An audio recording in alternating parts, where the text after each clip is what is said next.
The 20th century saw many organizations rising up to advocate for animal rights and condemning cruelty to animals. And many people are surprised to discover that going back 3,333 years, the Torah took these issues very seriously, all the way back then. In point of fact, there are more laws in the Torah about the treatment of animals than about how we're supposed to treat our own children.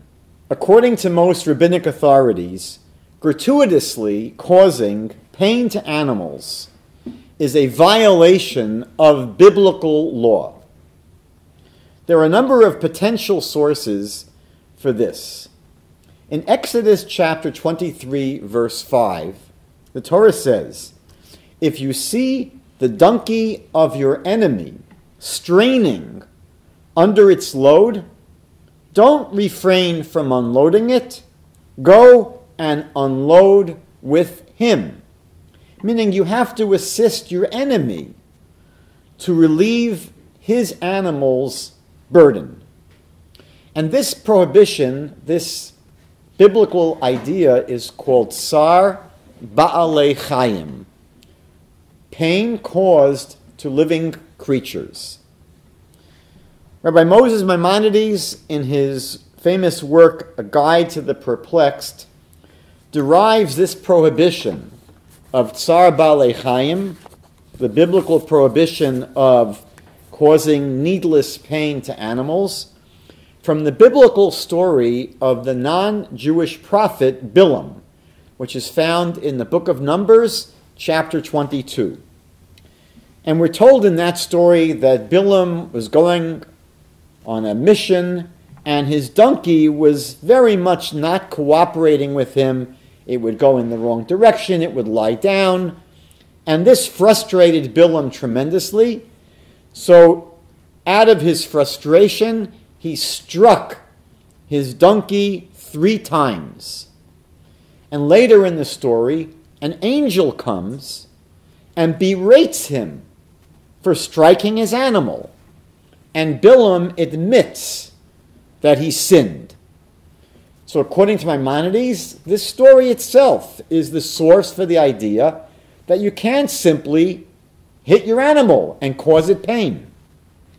Another source that's advanced for this prohibition, the idea of not needlessly causing pain to animals, is found in Psalm 145, verse 9, which describes the Almighty as being merciful to all his creatures, to all his creations.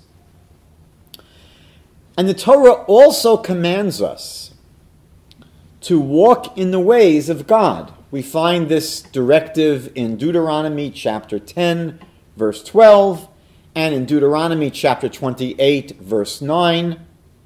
And so if we're commanded to walk in the ways of God, and we're told in Psalm 145 that God shows mercy to all of his creations, so therefore we are required, according to the Torah, to imitate God's traits.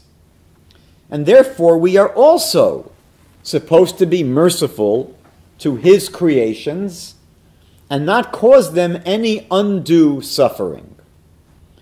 Now, this general principle of being sensitive to the treatment of animals is reflected in many specific biblical regulations. For example, in Exodus chapter 20, verse 10, which speaks about, this is in the 10 Commandments, given at Mount Sinai. And the fourth of these is the institution of the Sabbath, of Shabbat. And the Torah tells us in chapter 20 of Exodus, verse 10, that domestic animals are to be allowed to rest on the Sabbath.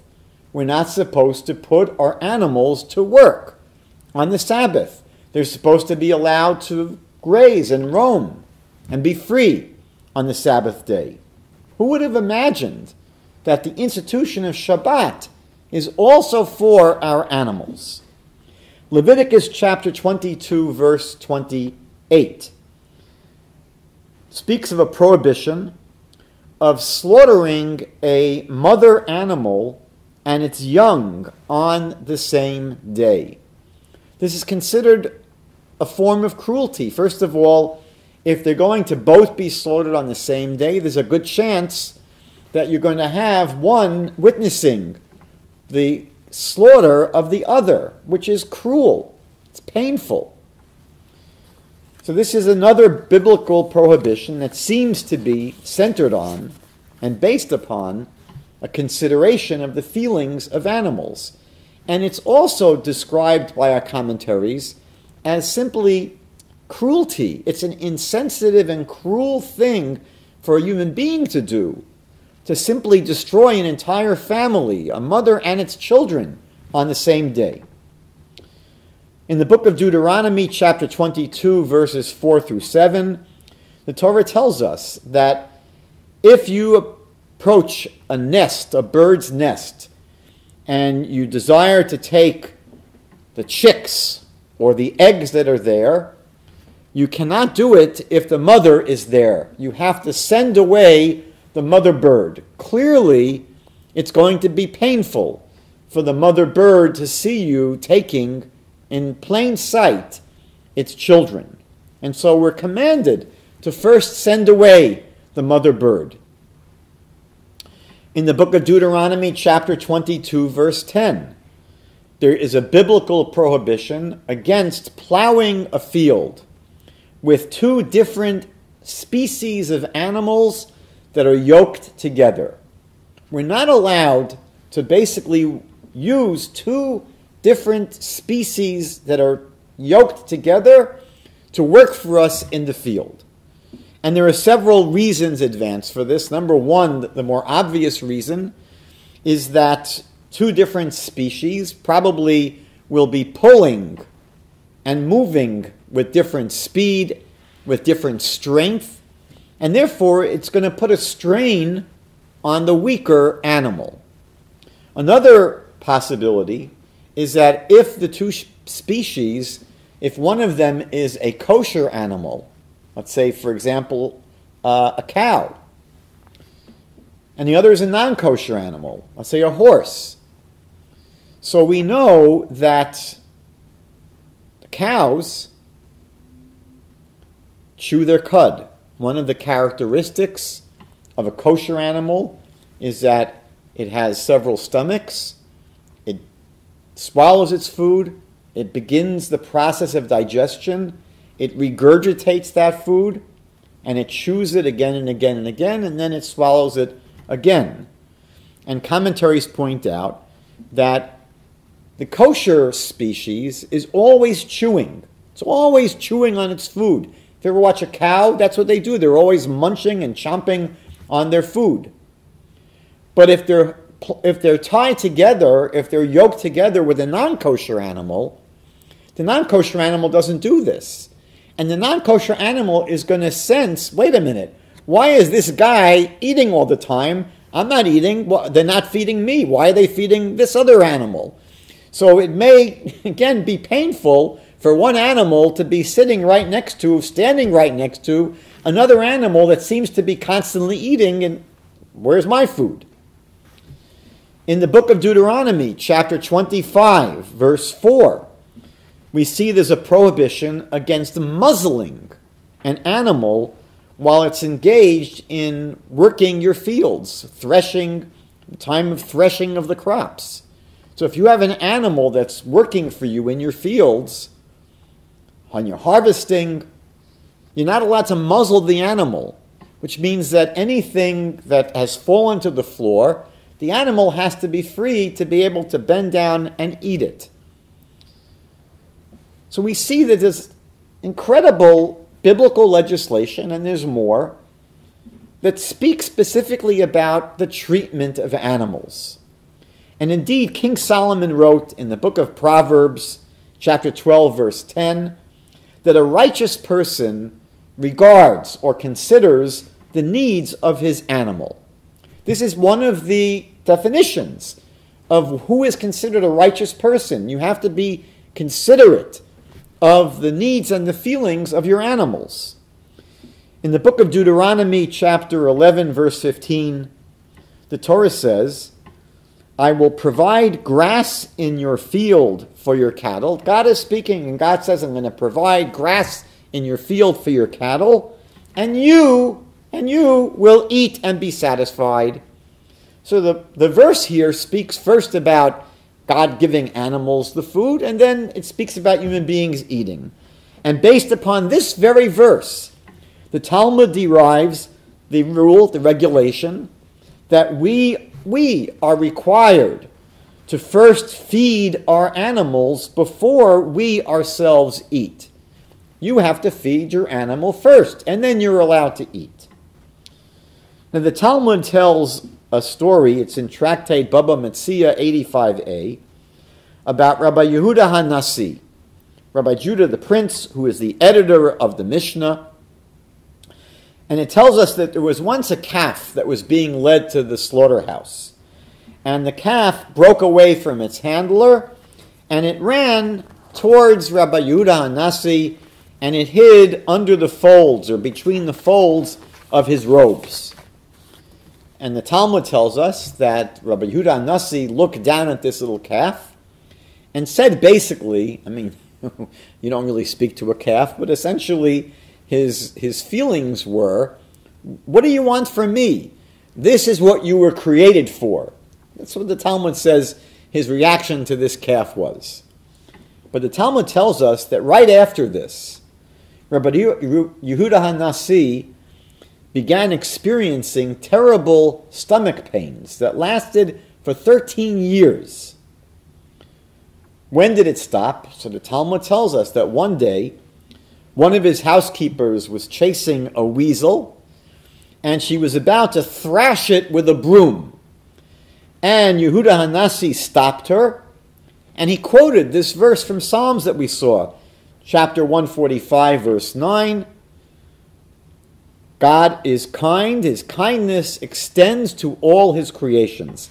This is what Yehuda HaNasi said to the person in his household about to smash this weasel. And the Talmud seems to indicate that he learned his lesson, that when he just simply, in an insensitive way, says to the calf 13 years earlier, look, what do you want from me? You were created to be killed for food. And he was smitten with this horrible stomach ache, pains in his stomach. He learned his lesson. And now he stops this person and quotes this psalm. And the Talmud says that at that point his pains subsided. At the same time that we're taught to be sensitive to the feelings of animals, the Torah allows human beings to use animals and to benefit from them. So, for example, we're allowed to put our animals to work, but we cannot mistreat them, cannot overwork them. We're supposed to let them rest on the Sabbath. We saw other rules that apply to how we put our animals to work, and our literature, the rabbinic literature, tells us that if we have these 5 or 6 laws that I mentioned, specifically saying you can't yoke 2 different size animals together and you can't muzzle the animal, we're supposed to basically understand that there is a general concern, not limited just to these cases. In general, we should be sensitive to the feelings of animals and not mistreat them and not cause them any undue pain.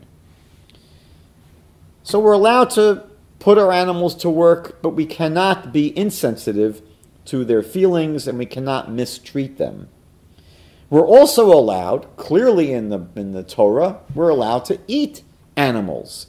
By the way, that was not the case when mankind was first created. In the Garden of Eden, Adam and Eve did not have meat as permissible food. Their diet was limited to fruits and vegetables and grains. But after the story of Noah and his ark, when they emerged from the ark, God explicitly tells them that they are allowed to now consume the flesh of animals. And in the Torah, there's an entire body of Torah law describing, for God's Jewish people, many laws about which animals you're allowed to eat, and when you're allowed to eat them, and how you're supposed to slaughter them.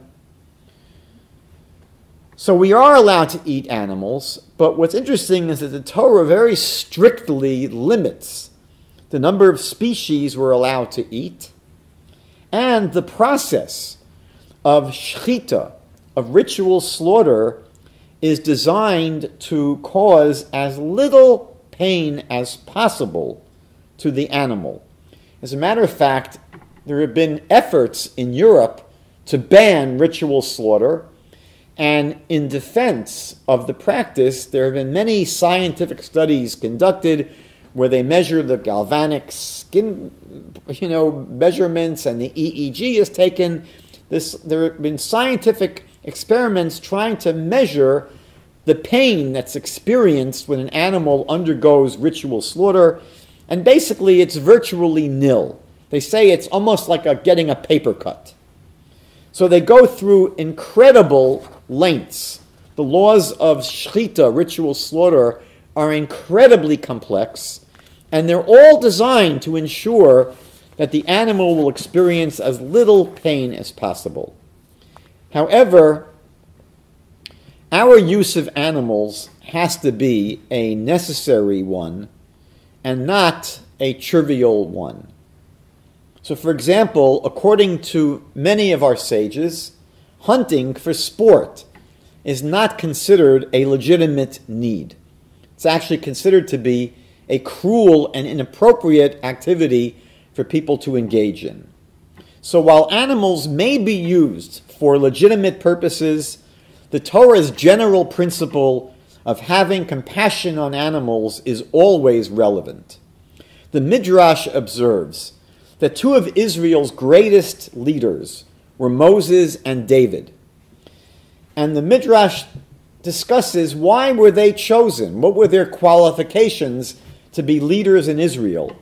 And the Midrash observes that both of them were shepherds, and both of them demonstrated tremendous sensitivity to each and every animal in their care.